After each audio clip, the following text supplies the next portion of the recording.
sustainability, you can define it in so many different ways. For me, it's around balancing making money, so revenue and profit for your business, with the way that you do business. So people and planet, if you like. So I guess from a First Nations perspective, we talk about culture and community and, and everything being intersected and connected in the way that we operate. Essentially, sustainability in business is doing the same thing. So what you do, how you do it, and the impact you have is part of your discussion around sustainability. So balancing financial performance with social and environmental responsibilities.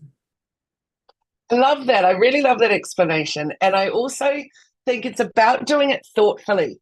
So it's about looking ahead at what you're doing now and how that's going to impact things for the greater good in the future, as well as for yourself. 100%. And I think there's this conversation around when we think about being sustainable in business, sustainability is about being able to do things consistently and repeatedly and being able to, set up systems and processes that allow you to do it sort of forever, if you like. And so if we take that principle and say, when we're running a business, the way that we operate needs to be done in a way that we can continue to create and generate wealth and connection and community in a long-term sustainable way. So that sustainable means not burning out, not overusing resources, not burning out your people, not making sure your customers are engaged with throughout that whole process. So when I think of a sustainable business and developing one, and you said it first in the way that we talked about it, is doing business for good and doing it in a good way. So and then we can talk about ethically and morally and all those other conversations, but they're also subjective. But if we just say, when you're working in your business, are you thinking about the impact it's having on your people, and so your social and community? Are you thinking about the impact you're having on the environment? And are you thinking about the impact that you're having on the customers and your business as an entity in itself? If we're constantly doing those in the most effective way for our business, that's being mindful of the impact, then you'll create a sustainable business. Brilliant, brilliantly said. And so that's looking at every single aspect of what you're doing. So your supply chains, where your let's talk about supply chains actually for a moment. I think that's a really important one. Yeah, so supply chain is often we don't think about where we're buying our items from, right? So many years ago, we didn't really care. There was limited options for where we could buy product or services in most industries. But the rise of small business owners and the rise of entrepreneurship over the last sort of 15 to 20 years means there is so much more competition in almost every part of the supply chain. So what that means is you can actually be really careful and thoughtful about who's providing you goods and services. And when I'm talking about that, I'm talking everything from the toilet paper that you use to the coffee that you buy to the electricity that you generate and utilize, to the people providing your good cost of goods sold. So things, whether it's inputs into your product, or even in my case, the organizations that I use to provide software as services. So everything that you do in supply chain impacts your sustainability. So for part of the B Corp accreditation process, which we talk about, we look at how are you deciding your supply chain. So are you having checks and balances for your supply chain? Are you asking them, are you doing work ethically? Are you working in the local community? Do you have any community engagement activities? Do you include First Nations or other diverse groups within your supply chain? And are you encouraging that? Are you doing it from an environmental management perspective? Are you finding places that have the lowest footprint? And a really great example of that has come in the last sort of 15 to 20 years are the rise of the restaurants that are, the farm to table model, where everything is sourced within 125 kilometers of the restaurant or the cafe that's being used. That's choosing to have suppliers do everything. So to do that properly, that means milk, bread, eggs, meat, all the different produce. It's not just saying some of our produce can come locally, but we can't get it because, Paul's is cheaper or Norco's cheaper. It's making a conscious decision about every aspect of your supply chain. And you can create such a massive impact with that simple aspect of your business. So if your focus is on environmental sustainability, choosing supply chain partners who are within 125, even 300 kilometers of where you are, pick a number, that's going to reduce your footprint. If it's around ethically sourced, then looking at the organizations, how are they managed? Are they diverse? Do they have, modern slavery policies. So we can actually choose to decide what's important to us, and then we focus on that area in our supply chain. Or we can just look at it broadly and say, we're happy to actually talk about all those things. And we create a checklist or a supplier questionnaire, if you like, that allows us to get to understand who's actually providing our services and goods. I love the idea of a questionnaire. That's great. And you know, what's so important to think about is, what do we want our future to look like?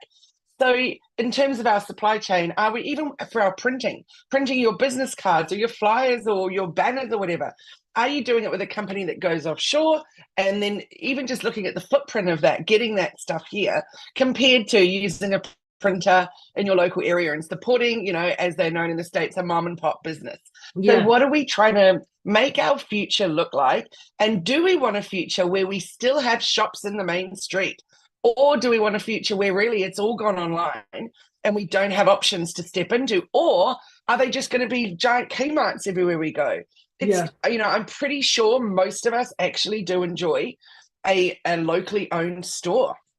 Well, it's interesting, even to so I'm getting married very soon, very lucky to be getting married soon. And even the nameplates that we're using, so the name cards for the wedding. When we're looking on Etsy, we actually said we want to only use suppliers who are based in Australia and where possible based in Brisbane. So there was a couple of reasons. Obviously, shipment time is lower, but for us, we didn't want to be sending all our details offshore to get done when we knew there were providers here. So all the different elements that we've had, or most of the elements we have for the wedding, not everything, because some of them we just could not source here in a financially viable way. But most of the things that we're doing, whether it's the, you know, our acrylic boards and the name card plates, that's getting done by a local printer here in Brisbane. The name cards by a local printer in Brisbane. Who's going to, you know, producing our, you know, order of service cards. We were going to print that at home, and we've decided we just want a slightly different stock. So we're going to a local printer here instead of sending it to Vistaprint to get it done in Belgium and then shipped back here. So we've been really conscious about all those decisions, even for our wedding. So when we're talking about sustainable business, we're thinking about, how do we as a business attract customers like me who are interested from that perspective, but then how are we actually then going to market and saying to other suppliers, we want to be in your supply chain because we're going to give you a competitive advantage. And there is such a strong competitive advantage to be sustainable. So whether it's ESG, so environmental, social, and governance, or whether you're looking at CSG, which is around community and more than environmental, but it's still looking at the same concept, it's about saying, how do we make sure, as you said, there's something left as a legacy? So we're not going to, you know, be destroying the planet by using, you know, perhaps having high footprint or too much paper or whatever it is. But it's also about managing your profitability, and more and more and more, the cost of doing business in Australia is coming down in some areas. But more importantly, customers are happy to pay a little bit more if you can provide that service locally. And so there's this cost benefit that you need to do for your business. Absolutely, Jenni. And there's so many different industries tackling this and approaching it in different ways. Like, you look at real estate, for example, you're not going to go offshore, are you, to try and find a place down the road? So that's very much still people-centered. And, you know, that's a great thing. But you look at the amount of people buying clothing offshore that's, you know, they're getting it shipped here, which is costing the environment. But it's also then, if it's not the right size or whatever, what's happening? It's going into landfill or just clogging up, you know, it's often not good quality, etc. And so we're in a real situation where it's so much cheaper to buy in those kind of places, but it's actually not always great quality when it arrives. Yeah, and I think that comes down to those buying decisions, right? It's not only about cost. You can buy something once at a slightly higher price of good quality, or you buy it at a lower quality and have to replace it more often because of that reason. So in actual fact, your long opportunity cost for that product is higher when you actually do the cheaper one early. And it's a conversation I have with a lot of businesses in terms of choosing the right inputs to their product. But sustainability, if you cannot make those changes and you're in an industry where, you know, some of those supply chains are fixed, you can simply have a conversation with your organization, say, do we need to print everything, or can we be a zero paper office? Is there a way that we can create our world that we're going to reduce the number of, reduce our footprint? And if you do have a footprint, are you tracking that? So we track ours through what used to be Sustain Life is now it's changed its name. We're Kiva, I think it is now. But Sustain Life, you can still find. We track our carbon footprint through then. But what we've also now done is we look into Qantas, because we travel so much, and we're having a look at what our carbon footprint is from our flights. And you can actually, when you're using business rewards with Qantas, it actually calculates your carbon footprint for your business. So if you're using and Virgin has a very similar program, but it allows me to then say at the end of the year, this is how much I can offset, and be really hand on heart, know that I've tracked all aspects of my business. So if you have to spend more money on those aspects, it's not like throwing up your hands in the air saying, oh, well, I can't fix it. It's actually saying, well, what can I do to minimize and mitigate that impact? And for us, it's carbon footprinting. It's also working with other organizations who are mindful, like we're a B Corp facilitator. And in doing the B Corp facilitation, whether you choose to go through the certification process or not, but just going through yourself, having a business, logging into the B Corp site and going through the process and the steps for the accreditation or the certification process actually gives you a whole lot of amazing questions that asks you how you treat your workers. What is your environmental impact? What are your work practices like? Are you looking after your community? And are you looking after your customers? So even if you don't end up clicking the button at the end and saying, yep, I'm going to become a B Corp, doing the actual process in the B Corp assessment, which is the BIA assessment, the business impact assessment, that will already start to give you an idea of what your footprint and impact is. And then you can ask those questions. Do we want to change it? Are we happy where we are? Do we really care about sustainability? Or do our customers care about sustainability? And that's really important going forward. Nicely said. And if you do care about it, then let people know. It's really important to share what you're doing in your business and how you're making a difference. I think people are interested in it. Well, it's actually really interesting. I had the same conversation recently with my hairdresser. Amazing hairdresser. She's been around forever. So FX Studio here in Brisbane. And so she is a zero waste studio. And I was like, what is that? Her process is, and it's actually an arrangement that's been done in a lot of hairdressing salons, is they actually capture the leftover chemicals, all the bottles, even the hair that's cut is actually utilized in a range of products. So that hair that's cut and captured and collected is used in the pads that they use to soak up oil spills in the seas.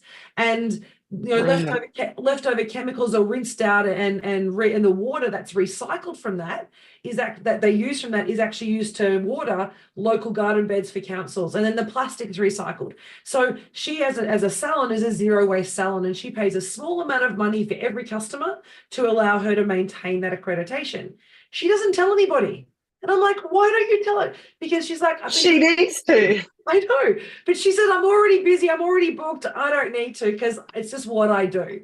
And so they're the type of things that the more and more we see how easy it is to just make it part of your business, it actually becomes the way of, we talked at the very, very start, the way you do good through your business. And just doing business the right way does not have to be costly. It does not have to cause a lot of major structural changes.